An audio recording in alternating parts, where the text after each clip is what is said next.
غلبت الروم في أدنى الأرض وهم من بعد غلبهم سيغلبون في بضع سنين. نحمده ونصلي على رسوله الكريم اما بعد فاعوذ بالله من الشيطان الرجيم بسم الله الرحمن الرحيم رب اشرح لي صدري ويسر لي امري واحلل عقدة من لساني يفقهوا قولي. یعلمون ظاہرا من الحیات الدنیا، وہ دنیا کی زندگی کا ظاہری پہلو جانتے ہیں، تو یوں لگتا ہے کہ ساری دنیا کو جانتے ہیں، اس کے سامنے نظر آنے والی چیزوں کو جانتے ہیں، لیکن اگر من پر آپ غور کر لیں جو اس جملے میں سب سے چھوٹا حرف ہے، بلکہ اس کو بولتے ہی حرف ہے، حروف جار میں سے ہے، تو بہت سے لوگ کسی چیز کو چھوٹا سمجھ کے اسے اگنور کر دیتے ہیں، قابل غور نہیں سمجھتے، لیکن اگر اس پر غور کیا جائے تو بات بالکل ہی بدل جاتی کہ لوگ تو دنیا کی ظاہری زندگی کا بھی سارا رخ نہیں جانتے، اس میں سے بھی بس کچھ ہی جانتے ہیں، خفیہ یا باطنی یا دوسرا رخ یا دوسرا رنگ تو دور کی بات کے جانے، اس لیے ان کے فیصلے اتنے ادھورے ہوتے ہیں، ان کی سوچ، ان کی تھنکنگ بالکل شیلو ہے، سطحی ہے، اس لیے وہ کچھ اور ہی سوچتے ہیں، اور طرح کے نتائج پہ پہنچتے ہیں۔ اب دیکھیں نا، جن باتوں پہ ہم غمگین ہو جاتے ہیں، جن باتوں پہ ہم خوش ہو جاتے ہیں، وہ سب کیا ہوتی ہیں؟ وقتی۔ چھوٹی سی کسی چیز سے ہمیں تکلیف پہنچی، انتہائی قدم اٹھا لیتے ہیں، اس میں تو کوئی خیر ہے ہی نہیں۔ بعض لوگ چیزوں کو توڑ پھوڑ دیتے ہیں، بعض انسانوں کو کاٹ پاٹ دیتے ہیں، چھوٹی چھوٹی چیزوں پر ظاہری اور وقتی تکلیف کو دیکھ کر بس خلاص ختم، زندگی موت کا فیصلہ کر دیا اس پہ۔ اسی طرح چھوٹی سی بات کو دیکھ کر بہت خوش ہو گئے، یوں سمجھا جو ساری دنیا کی دولت مل گئی، حالانکہ وہ سب وقتی ہوتا ہے، اس کی حقیقت کچھ نہیں ہوتی۔ اسی لیے آپ دیکھیں گے کہ جن لوگوں کے اندر گہرائی ہوتی ہے، جن لوگوں کے اندر حقیقی علم ہوتا ہے، جو معاملات کو صرف اوپر سے نہیں اندر تک سے جا کے دیکھنے کی صلاحیت رکھتے ہیں، ان کے لیے چھوٹی چھوٹی باتیں نہ تو غم کا سبب بنتی ہیں، نہ پریشانیاں پیدا کرتی ہیں، اور نہ ہی چھوٹی چھوٹی باتوں میں وہ خوشی سے آپے سے باہر ہوتے ہیں، جو ہر چیز کو بس اتنی ہی اہمیت دیتے ہیں جس چیز کے وہ قابل ہے۔ وَلَكِنَّ أَكْثَرَ النَّاسِ لَا يَعْلَمُونَ، اکثر الناس، لوگوں کی اکثریت، میجورٹی علم نہیں رکھتی، یعنی اس سے مراد کوئی ڈگری رکھنا نہیں ہے، اس سے مراد حقیقت کا علم، گہری نظر، بصیرت نہیں رکھتی۔ بہت سے لوگوں کی مشکل کیا ہے کہ وہ کامیابی اور ناکامی کے وقتی، سطحی اور ظاہری اسباب اور حالات میں ہی گم رہتے ہیں اور کھوئے رہتے ہیں۔ چھوٹی چھوٹی چیزیں ان کو بادر کرتی ہیں، ہر چیز پر وہ ایک انتہائی ری ایکشن ظاہر کرتے ہیں، اور ان کے اندر کوئی سمجھ بوجھ نام کی شے نہیں ہوتی، عقل سے کام نہیں لیتے، حقیقی جد و جہد نہیں کرتے، ہتھیلی پہ سرسوں اگانا یا جمانا چاہتے ہیں، چھوٹی سی کامیابی پہ بہت زیادہ خوش، چھوٹے سے غم پہ یا چھوٹی سی ناکامی پہ بہت زیادہ افسوس اور افسردہ یا غمگین۔ تو بتانا یہ مقصود ہے کہ دنیا میں بظاہر کسی قوم کا غالب آ جانا، سپر پاور بن جانا، اقتدار حاصل کر لینا، یا کسی قوم کا مظلوم مغلوب ہو جانا، یا اس سے دنیاوی طاقت کا یا شان و شوکت کا چھن جانا، یہ بظاہر ایک دنیاوی واقعہ لگتا ہے اور بہت اہم لگتا ہے، اور عام لوگ اس سے بہت مروب ہو جاتے ہیں، لیکن ہر واقعے کے پیچھے کچھ اور اسباب بھی ہوتے ہیں، ہر واقعے کا ایک دوسرا رخ بھی ہوتا ہے۔ تمہیں نہیں معلوم تمہاری آج کی وقتی سطحی کامیابی کل تمہارے لیے کتنی بڑی ناکامی کا سبب بننے والی، اور تمہیں نہیں معلوم آج تم پہ آنے والی وقتی چھوٹی سی آزمائش تمہارے لیے کل کتنی بڑی کامیابی کا ذریعہ بننے والی۔ یعلمون ظاہرا من الحیات الدنیا، بہت سی چیزیں انسان کی ظاہری آنکھوں کو نظر نہیں آتی، لیکن وہ بھی اتنی ہی اہم ہوتی ہیں یا ایسا اہم کردار ادا کر رہی ہوتی ہیں کہ جتنی کوئی بھی ظاہری چیز کر سکتی ہے، یا پھر اس سے بھی بڑھ کر۔ انسان کی سب سے بڑی کمزوری اس کی ظاہر پرستی ہے، مادہ پرستی ہے، اور ایسے لوگ کسی بھی چیز کا دوسرا رخ دیکھنے کے عادی نہیں ہوتے، ظاہری زندگی کی رونق اور کھیل تماشا ان کے لیے بڑی اہمیت رکھتا ہے، اس کو وہ اپنی عزت اور ذلت کا معیار قرار دے دیتے ہیں۔ یہ لوگ دنیا کی زندگی کے ظاہری پہلو کو تو خوب جانتے ہیں، اور ظاہری پہلو میں ایک اور طریقے سے بھی آپ اس آیت پہ غور کر سکتے ہیں۔ یعنی اب اس خاص واقعے سے ہٹ کر آپ دیکھیے عام روزمرہ زندگی میں لوگوں کی اکثریت دنیا کے ظاہری پہلو پر کتنی توجہ دیتی۔ مثلا دنیا کی زندگی کا ظاہری پہلو کیا ہے کہ ہم اس دنیا میں کامیاب ہوں، اس کے طریقے ہمیں معلوم ہوں۔ مثلا یہ کہ تجارت کس طرح کریں، اور تجارت میں مثلا کہاں سے خریدیں، کہاں بیچیں، مارکیٹنگ کیسے کریں، مشہوری کیسے کریں، کوئی فصل اگانا ہو تو کب بوئیں، کب کاٹیں، پھر کاٹنے کے بعد کہاں بیچیں، کہاں زیادہ منافع ملے گا، اور پھر جو پیسے ہمیں ملیں گے اس سے ہم اور کیا خریدیں گے، کیا بنائیں گے، کوئی اور بزنس کریں گے یا اور سامان عیش و عشرت خریدیں گے۔ لوگوں کی اکثریت کی سوچیں محض دنیا کے ظاہری پہلو پر ہوتی ہیں کہ ہم دنیا کے فائدے کتنے زیادہ حاصل کر سکتے ہیں، اور پھر ان فائدوں کو حاصل کر کے مزید اپنی دنیا کتنی اچھی بنا سکتے ہیں۔ وَهُمْ عَنِ الْآخِرَةِ هُمْ غَافِلُونَ، اور وہ آخرت کے بارے میں بالکل غافل ہوتے ہیں کہ اس دنیا کا دوسرا رخ بھی ہے۔ ہم صرف دنیا کا وہ حصہ دیکھ رہے ہیں جو ہماری طرف، اور اس دنیا کا دوسرا حصہ جو آخرت ہے، جو بعد میں آنے والا ہے، وہ بالکل بلینک ہے۔ اس کی طرف ہم نہ سوچتے ہیں، نہ دیکھتے ہیں، نہ غور کرتے ہیں۔ آپ یوں سمجھیں کہ اس دنیا میں ہمارا آنا ایسے ہی ہے جیسے ہم یہاں کسی عارضی ویزے پر ہیں، وزٹ ویزا ہے ہمارے پاس اس دنیا کے لیے، اور تھوڑے دن کے بعد ہمیں اپنے پرماننٹ ٹھکانے اصلی ملک واپس ہونا ہے، جہاں اصل زندگی شروع ہوگی۔ اس سے ملتا جلتا مضمون سورۃ العنکبوت میں بھی گزرا ہے، کل نفس ذائقۃ الموت ثم الینا ترجعون۔ آیت 64 میں ہے، وما هذه الحیاۃ الدنیا الا لہو ولعب وان الدار الاخرۃ لہی الحیوان، کہ یہ دنیا کی زندگی کچھ نہیں مگر ایک کھیل اور دل کا بہلاوا، اور اصل زندگی تو آخرت کا گھر ہے۔ کاش لوگ جانتے ہوتے، لو کانوا یعلمون، لیکن وہ جانتے نہیں۔ وہ کیا جانتے ہیں؟ یعلمون ظاہرا من الحیات الدنیا، وہ دنیا کی زندگی کا صرف ظاہری پہلو جانتے ہیں جو اس وقت ان کو درپیش ہے، صرف اس کی فکر کرتے ہیں۔ وہم عن الآخرۃ ہم غافلون، اور وہ آخرت کے بارے میں بالکل غفلت کا شکار ہیں، اس کے بارے میں کچھ بھی نہیں جانتے۔ مومن کی زندگی کا طریقہ یہی ہے کہ وہ آخرت پر نظر رکھ کر اس کو پرائرٹی بناتا ہے، جب تو دنیا اس کے لیے سیکنڈری ہو جاتی ہے، لیکن مکمل طور پر اس کے لیے ختم نہیں ہوتی، کیونکہ وہ وہاں پر موجود ہے، دنیا کی زندگی گزار رہا ہے۔ یہ نہیں کہا جا رہا کہ ظاہری پہلو دیکھو نہیں۔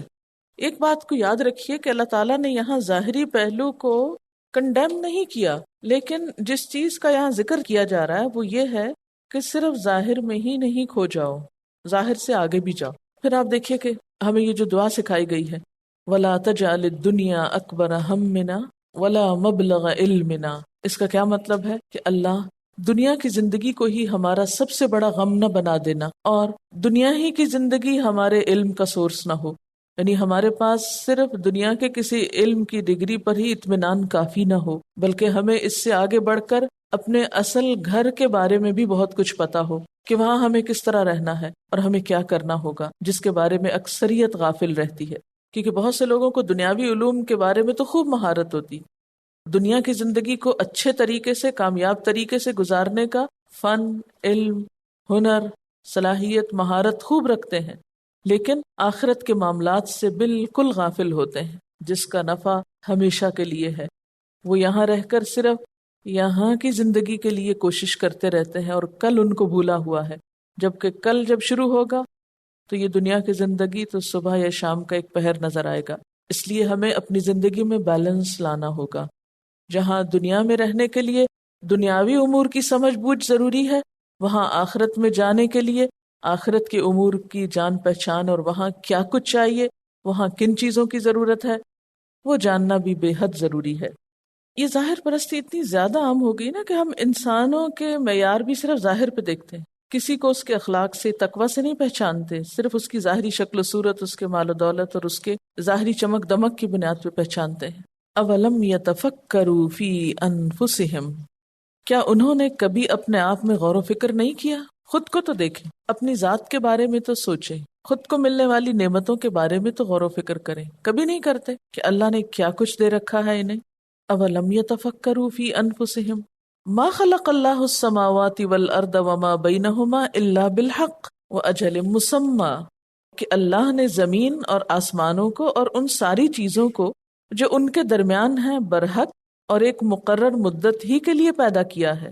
اب آپ دیکھیے کہ اللہ تعالیٰ پہلے تو پوچھتے ہیں کہ اپنے آپ میں غور نہیں کیا، پھر آسمان و زمین اور ان کے بیچ کی چیزوں کی بات کرتے ہیں۔ تو گویا جو شخص خود کو پہچان جائے، اپنے اندر غور و فکر کرنا جان لے، اپنے بارے میں غور و فکر کرنا جان لے، اس پر کائنات کے حقائق بھی کھل جائیں گے۔ جو اپنے وجود کا مقصد سمجھ جائے، اس کے لیے کائنات کی تخلیق کا مقصد بھی سمجھ آ جائے گا، یا اس کو سمجھنا بھی آسان ہو جائے گا۔ اگر انسان اپنے بارے میں غور کرے تو آپ دیکھیں گے کہ اللہ تعالیٰ نے انسان کو کچھ ایسی خصوصیات دی ہیں جو انسان کے علاوہ کسی مخلوق کے پاس نہیں۔ نمبر 1 یہ کہ زمین اور اس کے ماحول کی بہت ساری چیزیں انسان کے لیے مسخر کی گئی۔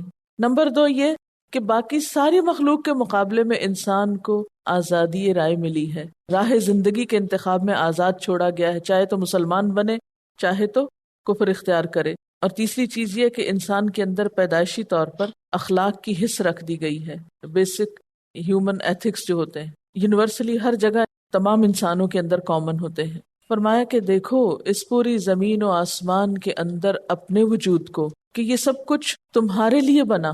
کبھی یہ تو سوچو کیوں بنا؟ اللہ نے ان میں سے کوئی بھی چیز بے مقصد نہیں بنائی، بیکار نہیں بنائی، انہیں حق کے ساتھ پیدا کیا، ان ساری چیزوں کے لیے ایک ضابطہ مقرر کیا، ان کے اندر کچھ قوانین مقرر کیے جن کے وہ سختی سے پابند ہیں، ہر چیز ایک خاص ڈسپلن کے اندر ہے جس سے وہ 1 انچ برابر بھی ہٹ نہیں سکتی۔ سورج اپنے وقت پہ نکلتا ہے، اپنے وقت پہ غروب ہوتا ہے، جہاں سے اس کے گزرنے کا راستہ متعین ہے جو اللہ نے کیا ہے، وہ اسی راستے پہ گزرتا ہے، اپنی منزل چینج نہیں کرتا۔ کبھی آپ نے نہیں دیکھا ہوگا کہ مشرق سے سورج نکل کر دائیں یا بائیں چلا جائے، وہ مغرب ہی کی جانب بڑھتا ہے۔ اسی طرح بارش آسمان سے ہی اترتی ہے، بادل زمین پہ آ کے لیٹ نہیں جاتے اور وہاں سے پانی پھیلا نہیں دیتے، یا کسی خاص جگہ پر جا کر ندی میں اتر کے وہیں پر گھل نہیں جاتے۔ یہ سب کچھ کس نے مقرر کیا؟ اللہ نے۔ غور کرو، آسمان و زمین اور ان کے بیچ میں جو کچھ ہے سب اسی کا پیدا کردہ ہے۔ ان سب چیزوں کا کوئی بنانے والا ہے جس نے ان کو صرف بنایا ہی نہیں، باہم ایک دوسرے کے ساتھ بہترین طریقے پر مل کر کام کرنا بھی سکھایا۔ اس پوری کائنات کے اندر ایک بہترین خوبصورت ترین ٹیم ورک ہے، بہترین کوآرڈینیشن ہے، بہترین طریقے پر ایک دوسرے کے مددگار ہیں بالحق۔ ان سب چیزوں کی بنیاد حق پر ہے، یہ حق کے ساتھ قائم ہے۔ انسان نے زمین پر پائی جانے والی مختلف چیزوں سے فائدہ اٹھایا ہے تو یہ بھی اسی وجہ سے کہ اللہ نے ان چیزوں کو ضابطے کا پابند بنایا ہے۔ اگر آگ کسی وقت تو جلاتی اور کسی وقت یک ٹھنڈا کر دیتی تو آپ کوئی کام نہ کر سکتے۔ اگر ہر چیز انپریڈکٹیبل ہوتی کہ کبھی تو وہ ایک نتیجہ لائے اور کبھی دوسرا نتیجہ لائے تو کوئی کام نہ ہو پاتا۔ کبھی تم نے سوچا نہیں کہ یہ سب کچھ کس نے بنایا، اور یہ سب کچھ کھیل تماشے کے طور پر نہیں بنایا بنانے والے نے، بلکہ کسی خاص مقصد کے لیے اور پھر ایک خاص وقت تک کے لیے، یعنی ہمیشہ کے لیے بھی نہیں ہے۔ جس سورۃ آل عمران میں بھی آپ پڑھ چکے نا، وَيَتَفَكَّرُونَ فِي خَلْقِ السَّمَاوَاتِ وَالْأَرْضِ رَبَّنَا مَا خَلَقْتَ هَذَا بَاطِلًا سُبْحَانَكَ فَقِنَا عَذَابَ النَّارِ۔ وہ آسمان و زمین کی تخلیق میں غور کرتے ہیں اور کہتے ہیں اے ہمارے رب، تو نے ان سب چیزوں کو بیکار نہیں بنایا، تو پاک ہے، ہمیں آگ کے عذاب سے بچا۔ لیکن لوگوں کا حال کیا ہے؟ وَإِنَّ كَثِيرًا مِّنَ النَّاسِ بِلِقَاءِ رَبِّهِمْ لَكَافِرُونَ۔ بہت سے لوگ اپنے رب کی ملاقات کے منکر ہیں۔ کیوں؟ اس لیے کہ انہوں نے کبھی کائنات میں غور و فکر ہی نہیں کیا، ورنہ وہ قیامت کی آمد کا انکار نہ کر پاتے۔ اولم یسیروا فی الارض، کیا پھر وہ زمین میں چلے پھرے نہیں ہے؟ کبھی زمین میں چل پھر کے تو دیکھتے، کھنڈرات اور آثار قدیمہ پر تو غور کرتے، مشاہدہ تو کرتے۔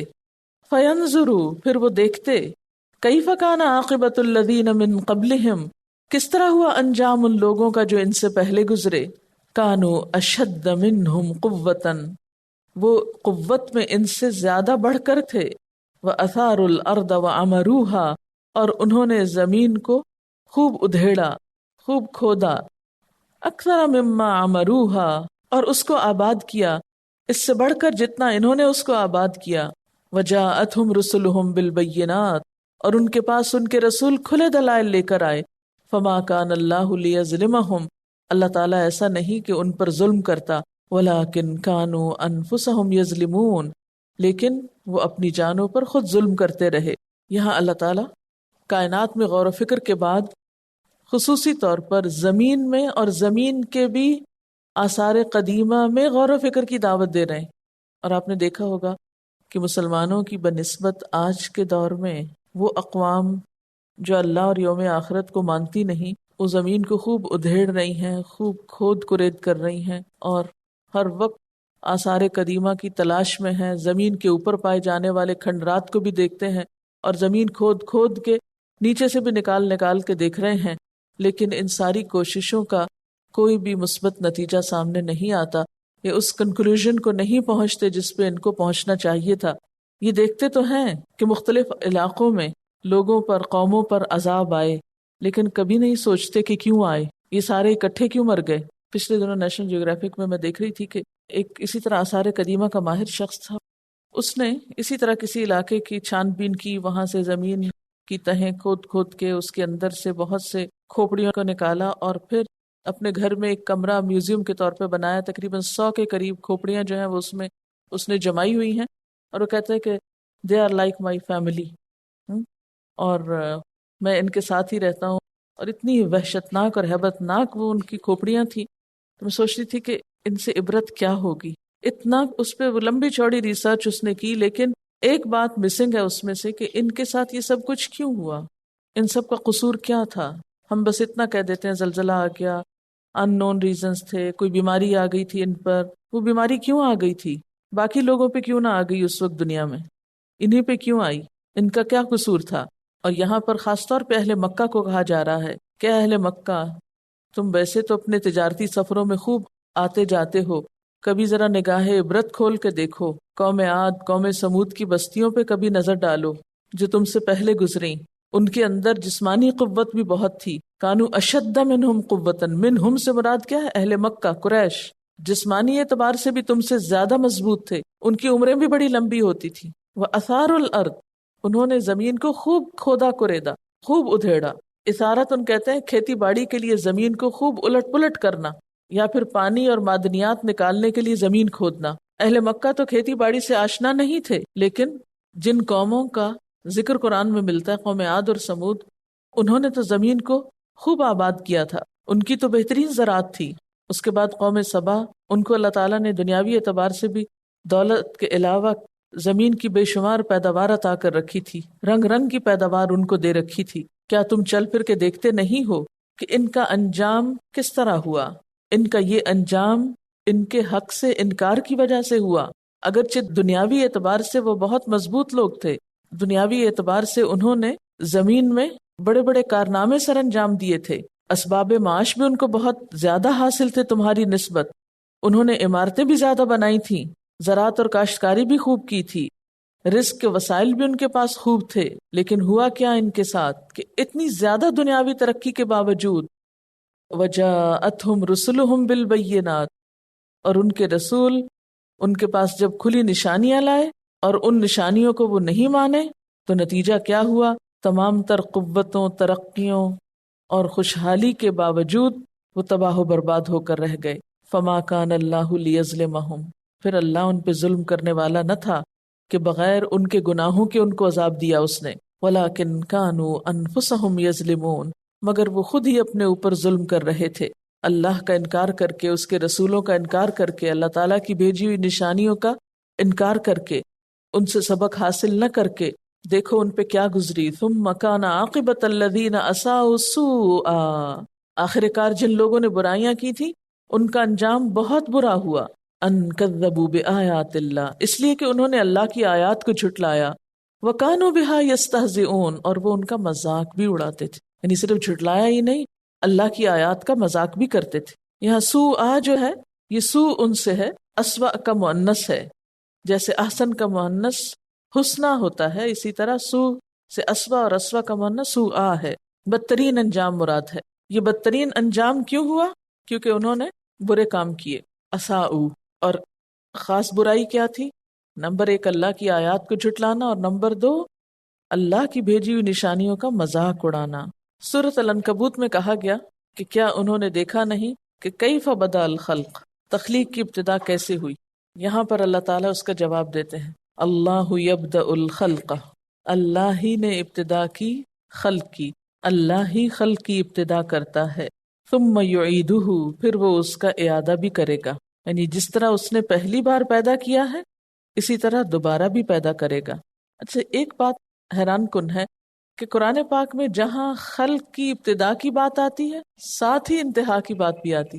اور اگر کچھ پڑھا ہوگا آپ نے اس پر جو مختلف تھیریز ہیں تو آپ نے دیکھا ہوگا کہ انسان جب ابتدا کی بات کرتے ہیں اس کائنات کی تو انتہا کو بھول جاتے ہیں. تو کسی بھی چیز کا صرف ایک پہلو لے کر آپ صحیح نتیجے کو نہیں پہنچ سکتے. صرف ابتدا پر آپ توجہ رکھیں اور انتہا کو بھول جائیں.